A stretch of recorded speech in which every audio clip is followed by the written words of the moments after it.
What is up, everybody? It is your comic book artist's favorite comic book artist, your favorite toy collector's favorite toy collector, your favorite comic collector's favorite comic collector, and now your favorite art collector's favorite art collector. That's right, it's me, Jax, and that was entirely too long of an introduction. Probably won't use that one again. But today we're doing kind of a mail call, not an unboxing, because I actually already took these all out of the package.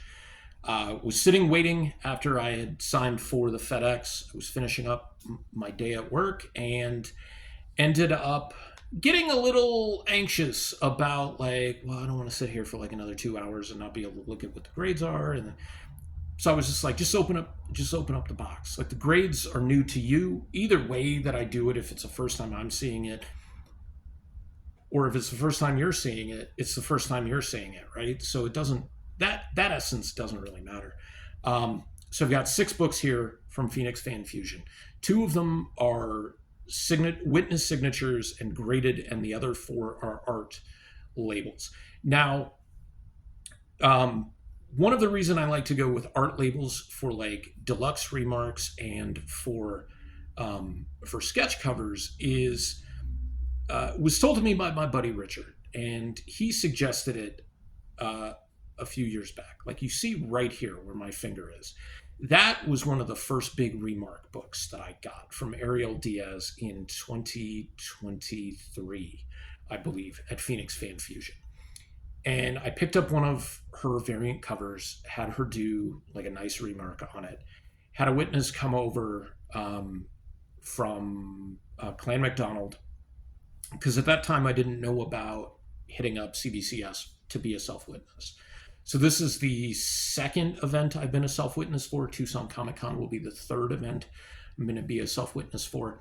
But when we took the book back to the Clan McDonald table to fill out the submission paperwork, he looked at it and he said, so this isn't going to get a very high grade. And he pointed out that, like, there was a couple of good size spine ticks on it that were broke color and stuff like that. That didn't really matter to me. And he suggested, why don't you can do an art label if you want, because otherwise it's going to be, I don't know what it's going to be, but it's certainly not going to be a 9.8. And I was just like, yeah, art label sounds fine.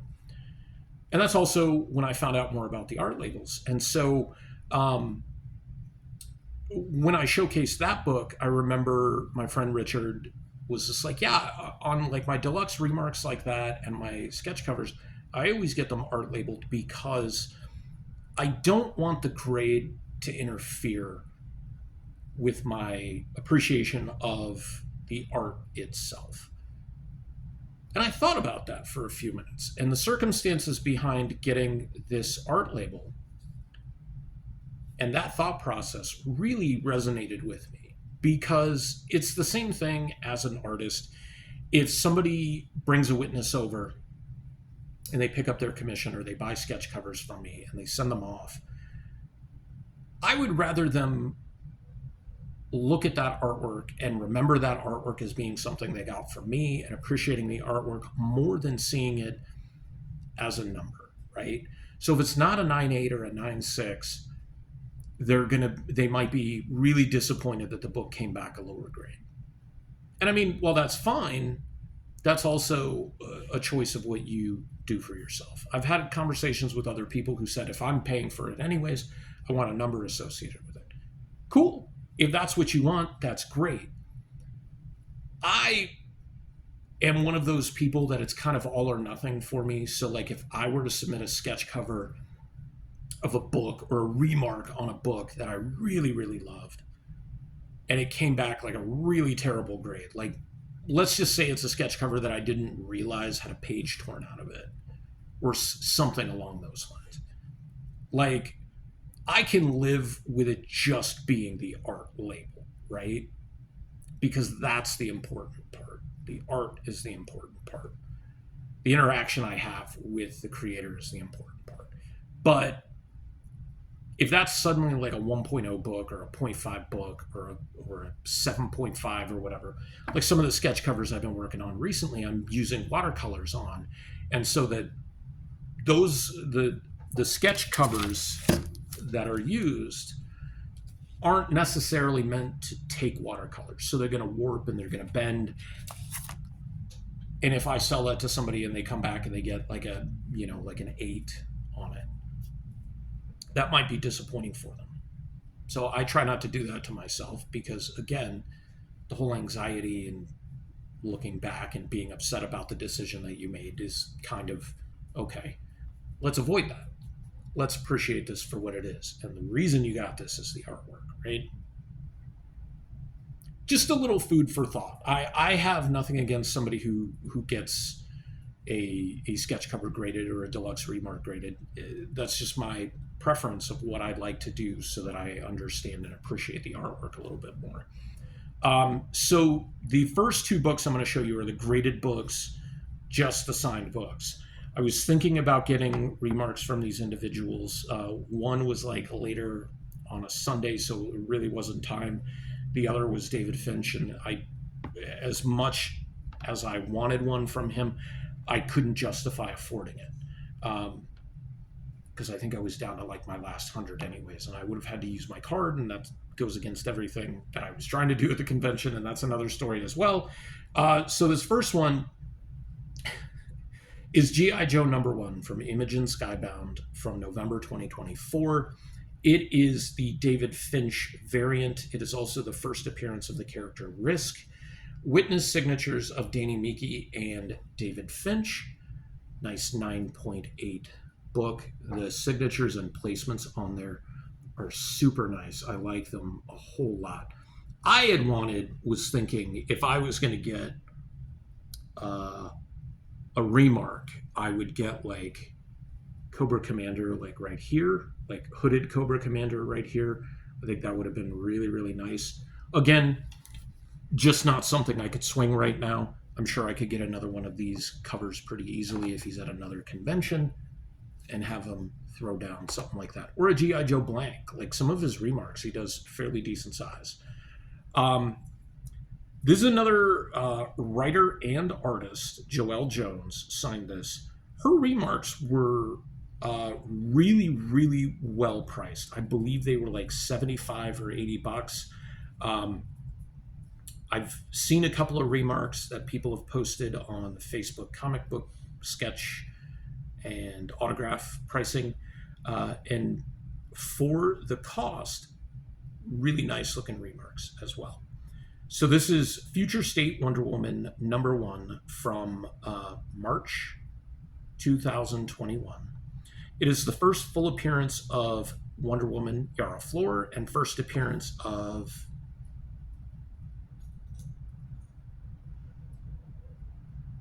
Kaipora. I believe that's what it says. Witness signature of Joelle Jones.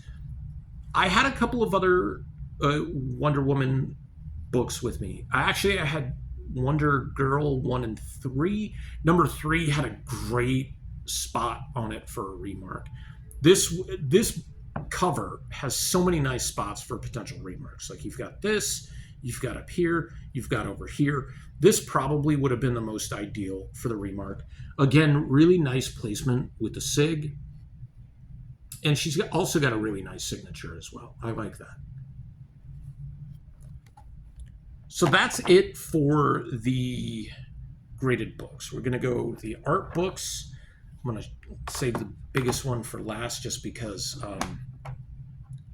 he's my favorite, one of my favorite artists now.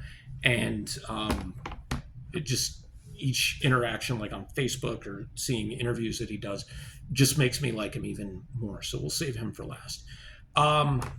Actually, let's do first 2 new artists that I picked stuff up from. I wanted to get a commission from Dan Parent. His commissions are actually really reasonably priced. I kind of wanted to have him do an Erica Slaughter for me. However, when I walked past his table on Saturday, I saw this sketch cover and I was just like, well, depending on what this costs, I'm buying this. Because this is a Dan Parent sketchbook, #3, blank variant, Josie McCoy head sketch. Um, I'm not a super huge Archie fan. This is now my second Archie character sketch cover. I did get Cheryl Blossom from Lily Butler last year at Tucson Comic-Con. I did not get that graded or slabbed, but that's okay. Um, but I would say if we're talking, you know, Josie McCoy is going to be one of, if probably my favorite Archie Riverdale character. Um, I love the Josie and the Pussycats movie. I watched that when I was like going through chemo and radiation therapy in 2001, so 24 years ago. Um, uh, Loved Rachel Lee Cook in it, loved Rosario Dawson in it. It's such a funny movie. It's actually on the top shelf of my DVD uh, shelf system because it's one of my go-to movies. Like I can watch that at any time. Like if I'm having a down day, I will go ahead and I will watch that, or a handful of other movies. I think I have like 6 or 7 movies that are like my feel-good go-to movies. And I saw this and I had to pick this up. This was $100 for this head sketch. Beautiful, beautiful piece. It was there, and I saw it and I was just like, well, I really want that. And he wasn't at his table, so like I kind of wandered away and did something for like an hour, and I came back and he was back, and I was just like, how much are your sketch covers? And he's like, those are 100. And I was just like, done, no questions asked. Also, just another really, really good time to tell people, like, if you're going to a comic convention, I highly implore you to take cash. I think it's a better option, especially if you're trying to stay on budget. You're going to stay on budget if you only have like X number of dollars to spend, and then you only use your card for incidentals like getting food and things like that. Spending your money in the convention, it does a couple of things. One, it keeps you on budget, and that's really, really important, especially for somebody like me who has a tendency to just kind of lose my mind and just buy whatever, right? Two, it has the desired effect that when you give that money to the vendor, they keep 100% of it. So Dan Parent got $100 from me in cash. He's not paying any fees or anything to a bank. It's his to then be able to use however he wants. 3, and I never do this with art. I don't ask people for discounts with art or anything like that. Being an artist myself, it kind of hits a little too close to home, and it's a little personal, maybe even a little insulting.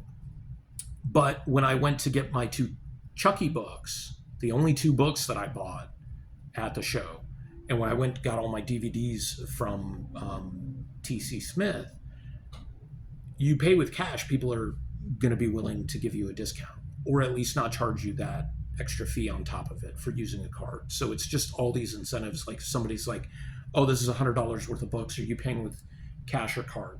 And I'm like, I got cash. And they're like, well, I'll do it for 80. Cool. Done. All right. So second sketch cover I got. I got this one on the very first day. This artist she was so nice. She does a lot of the DC superhero girls books. She had kids going up to her. She had adults going up to her. She had made like a little queue with blue tape on the floor in front of her table. And so like when you go into the bank and you walk through the little section of ropes to get to the teller or whatever. And I was like, oh, that's super cute. And I actually walked through it, even though there was nobody there at that point. And I was just like, that's really, I like that. And she's like, well, I thought it would be nice to keep people from like funneling out over in front of other tables. Also another thing to keep mind of when you're at a con. If you're at somebody's table, and this is also something for the convention to keep in mind, and the vendors as well. So if you're somebody who's getting tons of people at your table, you might want to think about doing like a little queue like that, so it's not interrupting other people's tables or even interrupting the flow of traffic through the aisles and stuff like that. It's just kind of a really nice thing. It's a consideration for not only your fans, but also your table neighbors who are there trying to make money. So when I saw Agnes Garbowska was going to be there. I was like, I think she would do a really great Erica Slaughter, Something is Killing the Children piece. So I took up my Something is Killing the Children Deluxe Edition #1 blank variant. And she did this killer, pun intended, watercolor piece. And I was just so floored, like stood there watching her the entire time. I think she did this in about 10 to 12 minutes or so. Super, super fast, right? And the really cool thing is she has her camera or her phone hooked up and she does time lapses of all of her pieces. Something went wrong when she sent me the link for the time lapse. Like it's on my phone, but it will not play. Like there's a codec issue or something like that. But that's fine because like I got to see this being made in person and just check out all the little details. It's a really fun style. She even threw in the Ascura type legs and tentacles coming out after Erica, and then did some sparkly red sparkly blood splatter all over it. I'm super psyched about this one. This is all of them are favorites of mine. Like that's just a really, really cool one to have because of my love for Something is Killing the Children and having like fun variations of that character. I now have 4 art pieces for Something is Killing the Children, and I probably will continue collecting. Speaking of Something is Killing the Children, last year this artist did an Erica Slaughter and Octo piece for me. This year I went up to her and I told her, I was like, I was debating which character I wanted to get from you. So this year I'm going to get an Omega Red. And she was like, done. There was a little snafu with it. I gave her the sketch cover. She came back on Saturday, or I went up on Saturday because I dropped this off, I think, on Friday. And she had done it. She had done the Omega Red sketch on a 9x12. And I was just like, oh, because I gave you this sketch cover right here. She had it off to the side. And I'm like, I didn't know whether or not I should take the 9x12 and just, I don't want to say eat the whatever.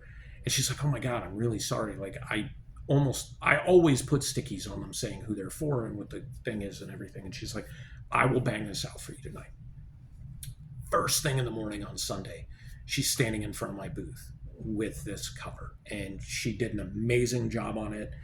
This is a cover by Brianna Cherry Garcia, if you're following her on Instagram.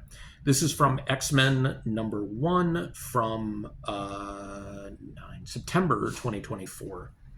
It's issue #1, but it's Legacy 301. And really sweet. I believe colored pencil, I believe.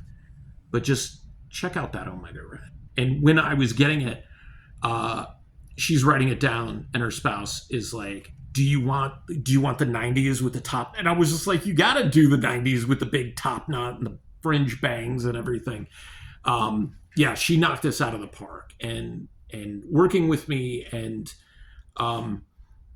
sometimes, those errors or mistakes happen as an artist, and all we can do is owe up to them and try to give our customers exactly what they're asking for. So this means a whole lot to me, especially as an artist who a lot of times overthinks my work and, wants to make sure my customers get the most value for their money. So thank you, Brianna.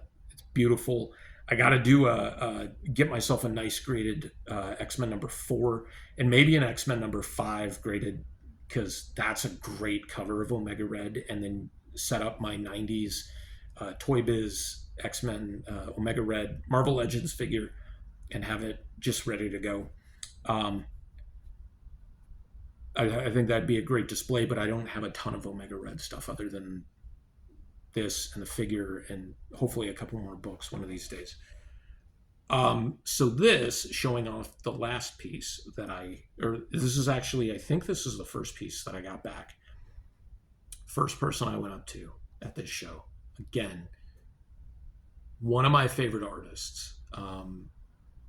And it doesn't hurt, excuse me, as my voice cracks, that he's just an extremely nice guy, um, that he is extremely cordial with his fans. He is extremely appreciative. He answers questions. He takes time to talk to you, not unlike talking with Kane Hodder and Fiona Dourif and Brad Dourif. Like, just very appreciative to have those interactions, and that means an F ton to me, right? Because as somebody who's striving to learn how to be better with my fans and to be a better creator and to be a better ambassador for this, like, Dan Reba is an amazing ambassador for this industry and for the animation industry as well. This is something that I'd been thinking about since last year, just like the Brianna Garcia piece.